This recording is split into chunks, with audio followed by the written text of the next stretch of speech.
بڵێ نیوەی ماڵەکەی کردووە بەخێر. لە فەرمودەیەکە پێغەمبەری خوا صلی الله عليه وسلم کە ئەبوو هورەیرە بۆمانە گەڕێتەوە دەڵێ من تصدق بعدل تمرة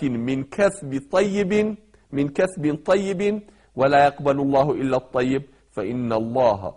يقبلها بيمينه ثم يربيها لصاحبها كما يربي أحدكم فلوه حتى تكون مثل الجبل. پێغەمبەر صلی الله عليه وسلم فەرمێ هەچ کەسێ هێندەی خورمایەک هێندەی دەرکی خورمایەتی لەوە بیگرە لە پارەیە لە خواردنە لە جلوبەرگایتی لە دەنگە خورمایەک و بەرەوسەرەوە بیگرە کە ئەیکێ بەخێر بەڵام من کەسب طیب لە ماڵێکی حەڵاڵ کە بە حەڵاڵی پەیاو کردبێ نەک بچی دزی بکەیت و بیکەی بەخێر چکەوان هیچ پێ نابڕێ هەر گوناحی دزیەکە و لەسەر ماوە خێرەکەشی بۆ نەنووسراوە خوا پەناما بە ولا يقبل الله إلا الطيب چونکە خوای گەورە پارەی حەڵاڵ و پاروی حەڵاڵ نەبێ وەری ناگرێ هی پاک نەبێ وەری ناگرێ هیچ کەسێک لە دەنگە خورمایەک لە ڕزقی حەڵاڵ بکا بەخێر جا لەوە بیگرە و بەرەوسەر لە خواردن و لە پارە و لە ماڵ و لە هەر شتێکی کە بێ فإن الله يقبلها بيمينه. پێغەمبەر صلی الله عليه وسلم فەرمێ ئەو شتەی کە کردوتە بەخێر خوای گەورە بەدەستی ڕاستی خۆی وەریەگرێ بەدەستە ڕاستی خۆی خوا لێ وەرەگرێ تۆ کردوتەتە دەستی فەقیرەکەەوە بەڵام خوای گەورەی خاتە دەستی ڕاستی خۆی وەریەگرێ پاشان کە بەدەستی خۆی وەریگرت ثم يربيها لصاحبها گەورەیەکە يربيها يعني سوو بۆ خاتە سەری قازاجی بۆ خاتە سەری ڕۆژ لە دوای ڕۆژ ئەمە بۆ گەوراکەڵێ وەکو چۆن یەکێکتان ماین ئەوانی کە ئەسپ و ماین و شتیوا بەخێوەکەن جوانو هەیە جوانووی کە بێچووی ماینەکەیە کە ئەی بێ ئەمە لای خاوەن ئەسپ زۆر خۆشەویستە چونکە زۆر کەم بێچویانە بێ و کاشی بێ یەک دانەی ئەبێت بە زەحمەت ئەی بێ کابراتر زۆر دڵی پێی خۆشە بێ ئەسپێکیە و ماینێکیە جوانێکی بووە زۆر بە نازداری بە خێوێکا و گەورێکە پێغەمبەر صلی الله علیه و فەرمێ ئاوە خوای گەورە چۆن تۆ ئەسپەکە و بە بێچوێتی گەورە ئەکەی هەتاکو گەورە بێ لە جوانوویەکەوە هەتاکۆ بێ بە ئەسپێ پێغەمبەر صلی الله علیه و فەرمێ خوا ئاوا لە لای خۆی بۆ گەوراکە یعنی بە نازداری بە دەستی خۆی وەری گرتووە بۆت هەڵەگرێ ڕۆژ لە دوای ڕۆژ گەورەیەکە حتى تكون مثل الجبل حتى لا إخوة هندي شاخێکی لێ دێ دەنکێ خورما و کرد بەخێر ڕۆژی قیامەت دەچیتەوە بەردەمی ترازەکە سەیرەکەی شاخێکی بۆیە ناوی ئەڵێی خوایە ئەمە چی ئەڵێ و دەنگە خورمایە بوو کە لە دنیا کردێ بەخێر لای خۆم بۆم هەڵگرتووی ڕۆژ لە دوای ڕۆژ بۆم گەورە کردووی بۆم زیا کردووی ئەو قازاجەکەشێتی بە سووەکەیەوە بە فایزەکەیەوە بۆم داویتەوە سووی لە دنیا لێمە حرام کردووە بەزەڵە پارەم بەنێ بە سووەتان نەبەوە پارە چۆنی بەنێ بێ بە فەقیر خێرە بە فەقیری بکە پاروێ نانی بەرێ لای خوا بۆت گەوراکە بۆ ڕۆژی قیامەت بەقی شاخێکی لێ دێ اینجا ئەیاتەوە بە تۆ لە فەرمودەیەکی صحیحی ترا کە ئیبن خوزەیمە بۆمانە گێڕێتەوە دەڵێ إن العبد إذا تصدق من طيب تقبلها الله منه هەچ عەبدێک هەچ کەسێک پارەیەکی حەڵاڵ و پاک بکا بەخێر خوا لێی قبوڵەکە وأخذها بيمينه فرباها بەدەسە ڕاستەی خۆی وەری ئەگرێ و بۆی گەوراکە و بۆی نەشونما پێ ئەکا كما يربي أحدكم مهره أو فصيله وەک چۆن یەکێ لە ئێوە جوانوەکەی خۆی یاخود بەچکە وشترێکی خۆی یا بەچکە ئاژەڵێکی خۆی گەورە ئەکا بە گەورەی کا و جوانی کا قەڵەوی کا وإن الرجل ليتصدق باللقمة فتربو في يد الله حتى تكون مثل الجبل کەسی وا هەیە لە ئێوە پارویەک یەک پاروەکا بەخێر لقمەیە یعنی پارویەک ئەکا بەخێر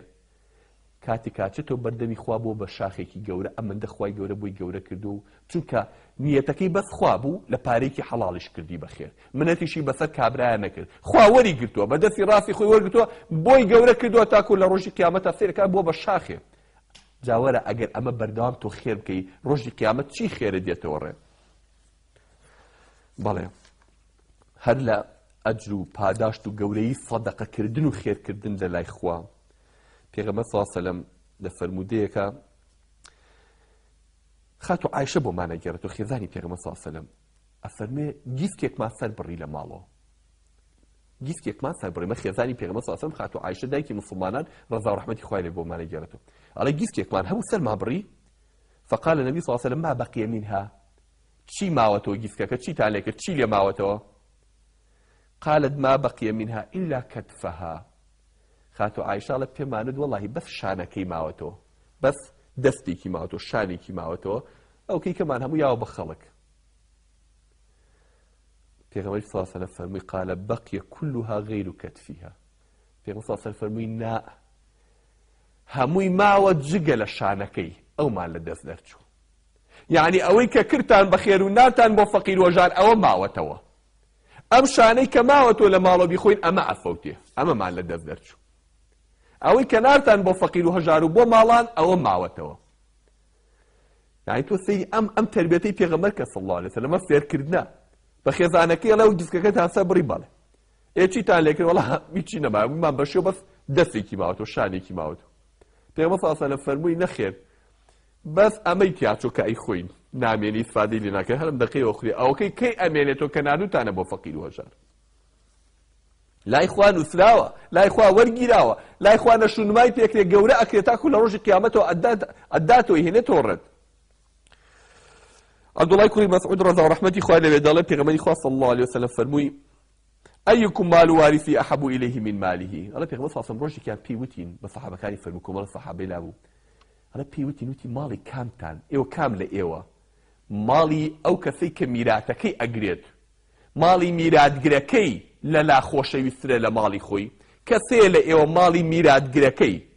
ئەو کەسەی کە میراتی تۆ ئەبا کە تۆ ئەمری کێ میراتت دەگرێت ماڵەکەی ئەو پارەی ئەو لا خۆشەویستر بێ لە پارەی خۆت تیانیا ڕسوڵ هەر کەس و پارەی خۆی خۆشێنەوە لە ماڵ و سەرۆتی خۆمانمان خۆشێ هی ئەومان بۆ چی میراتگرەکە دەیڵێ پێغەمبەری خوا صلی الله علیه و سلم فەرمووی فإن ماله ما قدم ومال وارثه ما أخر وتی دەی کاکە چیتان کردووە بەخێر ئەوەیانی خۆتانە چی بەجێڵی بۆ میراتگرەکە ئەوە ئیسفادەی نییە بۆ تۆ تۆ ناڵێ حەزم لە ماڵی خۆمە ماڵی خۆت بڕۆ بیکە بەخێر بۆی بێتەوە ڕێت ببێ بە ماڵی تۆ ئەگیرا بێ بەجێ بێڵی بۆ میراتگرەکە حەزەکەی ماڵی تۆ بۆ میراتگر بێ ئەی بۆ پێشی ناخەی بۆ خۆت هەتاکو بۆ خۆت بۆ هەتاتایە بمێنێتەوە چۆن بمێنێتەوە بۆ هەتاتایە بیکە بەخێر بیبەخشە ئەوەی کە بەخشید ئەوە بۆ تۆ ئەمێنێتەوە ئەوە هەتایە بێ بە ماڵی تۆ ئەوەشی کە سەرف کرد و هێشتە و کەڵەکە و کردەوە لە ماڵەوە هەر خەریکی بژاردننی وێتاوتە کردانی بینە قاخا و گیرا و ڕۆحیان دەرکردی ئەدێ بە ماڵی میراتگرەکە و جا حەزەکەی ماڵی تۆ بۆ ئەو بێت یا بۆ خۆت بێت نەخێر حەزەکەم بۆ خۆم بێ داگە حەزەکەی بۆ خۆ بێ بیبەخشە بۆی بمێنێتەوە بوو عدي كوري حاتم رضا رحمتي خواه لبك كوري حاتمي طاية كابلايكي مسيحي رئيس عشرتي طيب ومسلمان بو لأخير عمري بيغمبر صلى الله عليه وسلم مسلمان بو كان حديثي كي كم لبيغمبر جارته صلى الله عليه وسلم دالي لبيغمبر بي صلى الله عليه وسلم دي فرمو ما منكم من أحد إلا سيكلمه الله ليس بينه وبينه ترجمان هيج كسيغنية لإيوة إلا روجي قيامت خواي قورا روبا رقصي لقلاك ما بي ترجمان روبارو كل يك لإيوة كس قطار نابي كل يك تار خواي قورا روبارو قصي لقلاكا بأوي ترجماني اللي بين نابي بوي ترجمك فينظر أيمن منه فلا يرى إلا ما قدم فينظر أشأم منه فلا يرى إلا ما قدم سيري لا راسك ملكي ليه سيري لا يشتك عملك رود قوت سربتي بيبتي ختنا نكراو هيك بينيا شي عملك كردوا ولا قال خوتا هنا راسك تشبر عملك فينظر بين يديه جا سيري بردمي خويك فلا يرى إلا النار سيدك بس أجري جهنم أو ترازوك دانداوا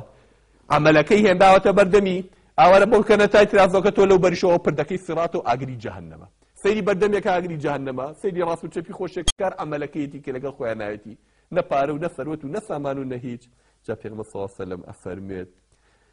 فاتقوا النار ولو بشق تمرة دي كان بخاتي خوتا بلو أقرب بارزن أقر بلتي دنك خورمايكش به